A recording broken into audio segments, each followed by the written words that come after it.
Muito bem, coleguinha, seja bem-vindo. Mais um bloquinho. Estamos falando sobre falhas de mercado, né, em noções de planejamento e orçamento na administração pública, elencando aí alguns motivos, né? Por que o governo deve agir, por que ele deve administrar, por que ele deve tocar o orçamento. Bom, uma outra falha de mercado é a falha na informação, né?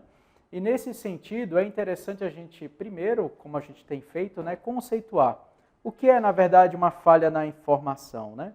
Bom, nós temos que entender, como nós vimos lá atrás, que quando a gente fala de concorrência perfeita ou de mercado perfeito, há uma suposição de que tanto compradores como vendedores deveriam possuir ali todas as informações possíveis ou de forma completa sobre todos os bens e serviços que eles vão consumir ou que eles também estariam vendendo, ok?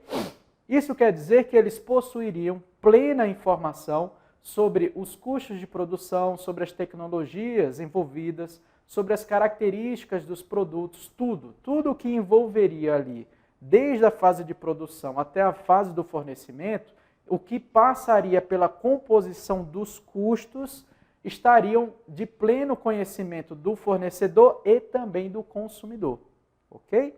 Isso permitiria que o consumidor pudesse atuar, por exemplo, de maneira a barganhar ou de ter uma certeza quanto à precificação, ok? É interessante que quando a gente percebe mercados, né, que poderiam ser exemplificados como de concorrência perfeita, não pelo fato de ter essa plenitude de informação, mas pelo poder que é concedido ao consumidor, a gente percebe como esse fato realmente permitiria que o mercado, né, daria poder a ambos os casos. Por exemplo, qual é o tipo de mercado que mais se aproximaria de concorrência perfeita? Que nós poderíamos exemplificar é a 25 de março, ou aí do camelô aí da sua cidade, ou o camelô mais próximo de você. Tudo bem, eu sei, né, é um mercado subversivo, né, é um mercado que talvez a gente nem pudesse citar, né, não dá nota fiscal, é um mercado que está à margem, né, ok, tudo bem. Mas o que a gente quer dizer? É que ali você encontra como consumidor uma plenitude maior de informação. Talvez você não saiba, né, todas as informações acerca do custo, mas fica fácil você perceber que o primeiro preço que você encontra daquele item que você foi comprar na primeira loja, você sabe que é muito difícil que na última loja você vai encontrar uma diferença de 20, 30 reais. No máximo você vai encontrar uma diferença de 2, 3 a 5 reais, ok? E aí você vai analisar se vale a pena andar tudo ou não. Não, vou comprar logo aqui. Então isso é o âmbito ou o poder que a informação concede para o consumidor. Então, é isso que significa ter um mercado de concorrência perfeita. Equilibrar o poder de escolha, ok? Esse tipo de falha na informação também é chamado de seleção adversa. E quanto maior é a dicotomia, ou quanto maior é a diferença das informações, ou seja, quanto maior for a informação de um lado e quanto menor for a de outro, maior deve ser a intervenção do Estado para equilibrar esse jogo, né, de forças, ou essa diferença das informações, ok? Daí a justificativa, né, do Estado entrar no mercado. Porque como o mercado ele não consegue por si só fornecer esses dados de maneira suficiente para que fique fácil, para que tanto o fornecedor quanto o consumidor tomem ações de forma racional, o Estado entra para proteger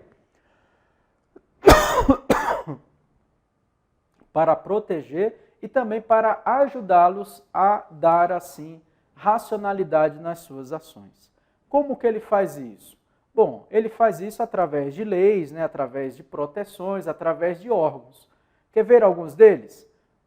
O Código de Defesa do Consumidor, por exemplo, é um tipo de ação que o governo ou que o Estado, né, adota para corrigir a seleção adversa.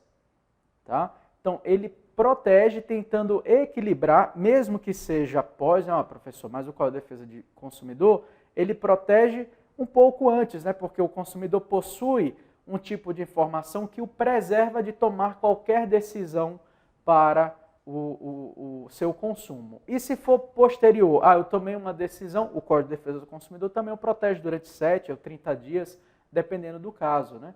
Mas mesmo assim você tem o PROCON, né? Você tem o juizado especial, você tem diversos, né, organismos que o Estado criou para fortalecer ou para criar, né, contrabalancear essas informações. Mas é só do lado do consumidor? Não, porque essa falha de informação também ocorre e também prejudica o lado do fornecedor. Como que o Estado intervém aqui? Auxiliando também através dos conselhos de classe, das federações, inclusive subsidiando elas, né, entrando com recursos como o Sistema S, né, auxiliando, por exemplo, com treinamento, com instrução, com desenvolvimento, né, as federações. Então, tudo isso são correções ou ações do Estado para corrigir essa falha na informação. Tá? Pontos especiais que nós gostaríamos de lembrar é o seguinte, ó, os nomes que podem cair na nossa provinha ao citarem esse tipo de falha de mercado. Ela pode vir como falha da informação, ela pode vir como seleção adversa ou ela pode vir também como risco moral.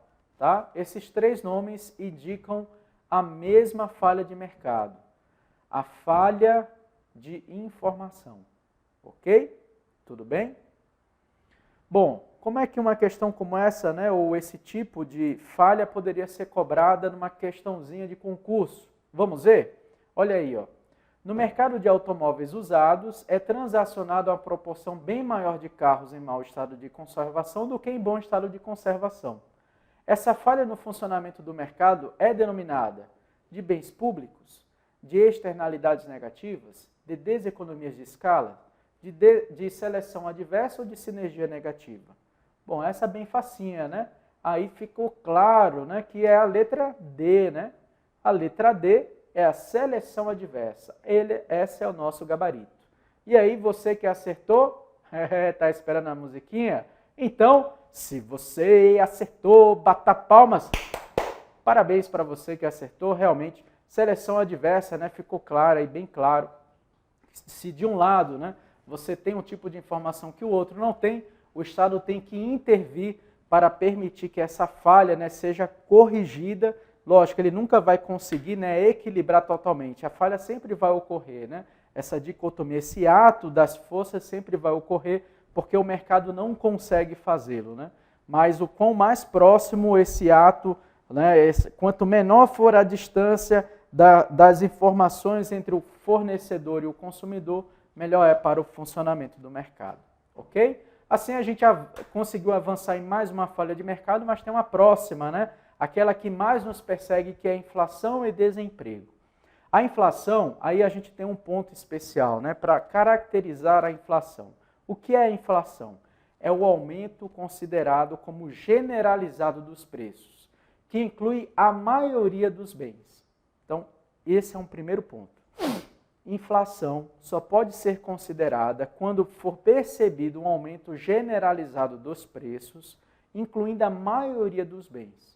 Se você foi hoje na padaria e o pão estava a R$1, e você foi no mês que vem e o pão subiu a R$1,20, e você percebeu que somente isso ocorreu com o pão, ou que o aumento do preço foi somente no pão, isso não é inflação, ok? Mas se você percebeu que isso também ocorreu com leite, que ocorreu com tomate, que ocorreu com a margarina, que ocorreu com a manteiga, e que no mês que vem aumentou de novo, e que no outro mês também, então isso está aumentando de maneira generalizada e persistentemente. Aí sim nós podemos considerar como inflação, ok? E qual é o problema da inflação? O problema da inflação é que ela afeta o nosso poder de compra. O nosso poder aquisitivo, segundo os economistas gostam de dizer, né? Com a inflação, ela deteriora, né, o nosso poder de consumo. Como assim? Bom, se nós temos, por exemplo, né, suponhamos que o nosso salário, nós temos lá R$100 para gastar, ok? E nós vamos lá e consumimos R$100. Só que a gente consome R$90 em bens e R$10 a gente joga para a poupança, tá bom? Então a gente poupa R$10. Ok? Bom, no mês que vem a gente percebeu que aumentou os preços dos bens em 10% e a gente recebe de novo R$100. Bom, agora eu não vou mais conseguir consumir os R$ 90. Porque para me consumir os mesmos R$ 90 com o aumento dos 10%, ele agora vale quanto? 99. Quanto que sobrou para mim poupar? R$ 1. Ó. Por isso que nós falamos que a nossa reserva de valor ficou prejudicada, assim como também o nosso poder aquisitivo. Eu não consigo mais poupar, o que é um prejuízo enorme para a nossa economia, né? Porque a poupança faz parte da economia.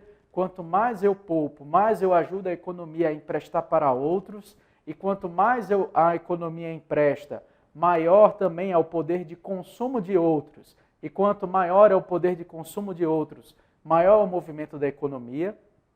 Porém, o inverso também é verdadeiro, tá? E quanto menos eu consumo, quanto maior a inflação, também menor seria o meu poder de compra, ok? E aí fica um efeito cíclico, né? Eu consumo menos, aí eu vou consumir, porque nesse caso não vou deixar de consumir, né? Eu vou começar, na verdade eu vou deixar de consumir, né? Eu não vou querer consumir os 99, porque vai chegar num ponto que, nossa, eu não vou conseguir mais consumir. Eu prefiro deixar lá.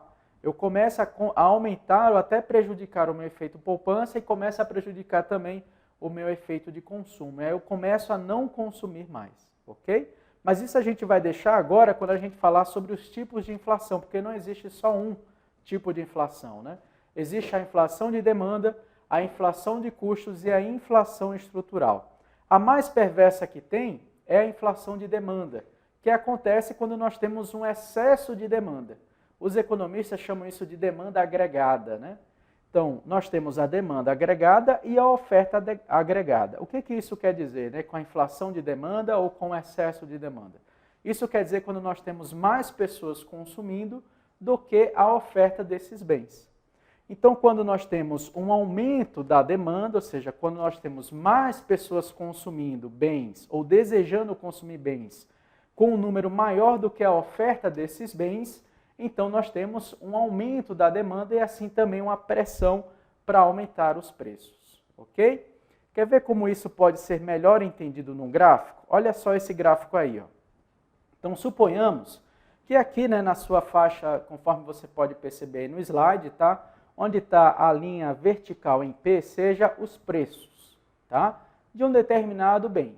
E ali na linha horizontal, que está identificada em Q, você tem a quantidade que nós desejamos consumir, ok? E aqui, ó, nós temos todas as quantidades que nós desejamos consumir para um determinado preço, ok? Então, nós temos todas as quantidades aí que nós vamos chamar de D, que é a nossa demanda, ou seja, tudo o que eu quero demandar é o que eu poderia consumir, todas as quantidades, por uma determinada relação de preço. Então, se for maior preço, eu vou consumir menos. Se for menor preço, eu vou consumir mais, ok? Bom, por outro lado, tem que ter alguém ofertando esse bem, não é? Se for só gente querendo, tem que alguém ofertar.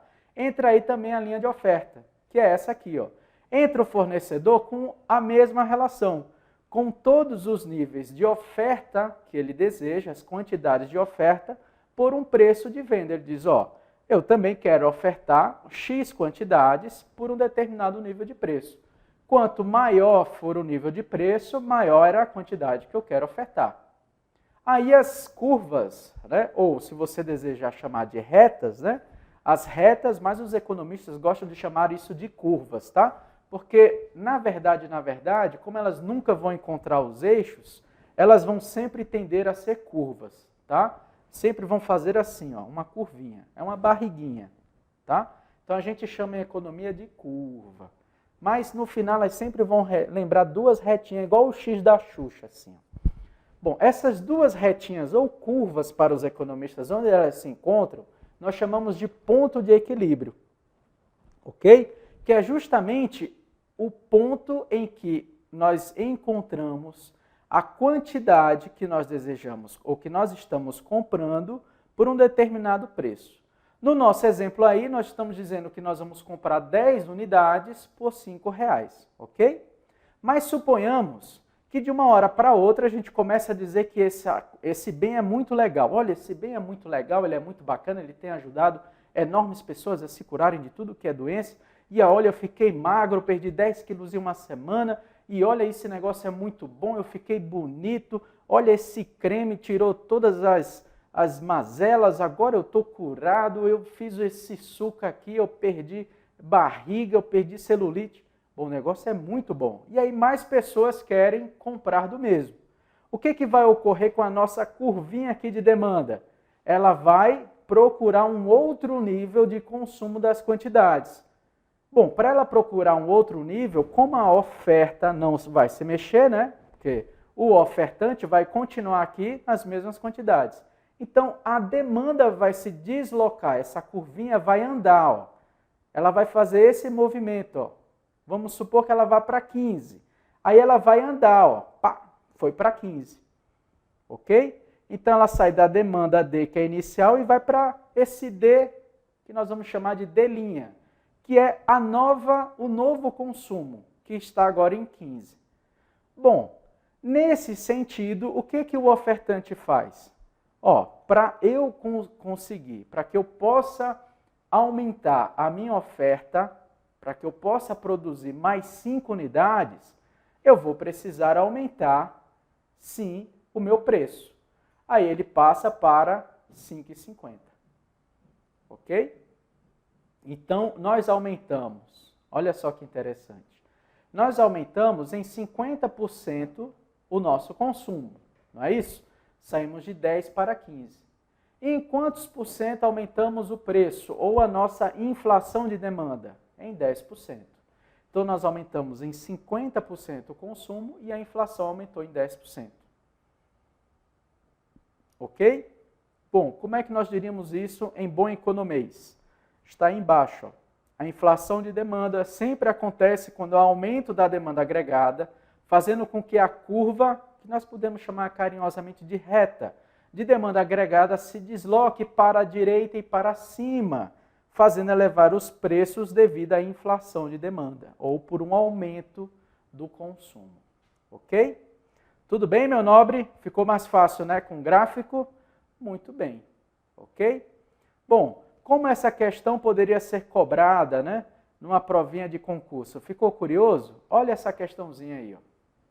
Julgue os itens que seguem acerca da presença do Estado na economia. A teoria do gasto público e as funções do governo fundamenta-se nas falhas de mercado, que inclui a existência de bens públicos e os monopólios naturais. Nossa, essa está de bandeja, né? Quão bom seria se a nossa prova caísse todas as questões fosse igual a essa, Ctrl+C, Ctrl+V para todas elas, né? A teoria dos gastos públicos e as funções do governo vão se fundamentar nas falhas de mercado, e falhas de mercado inclui a existência de bens públicos e monopólios naturais? Corretíssimo, né? E se você acertou, bata a palma. E assim a gente termina mais um bloco, termina aqui a nossa inflação e desemprego, termina o nosso assunto sobre falhas de mercado, concluímos, né, o fato de como o Estado age, por que ele tem que agir sobre gasto público e agora, de fato, vamos falar sobre como ele vai agir para tratar de tudo isso. Vamos chamar Wesley Snipes e os Vingadores.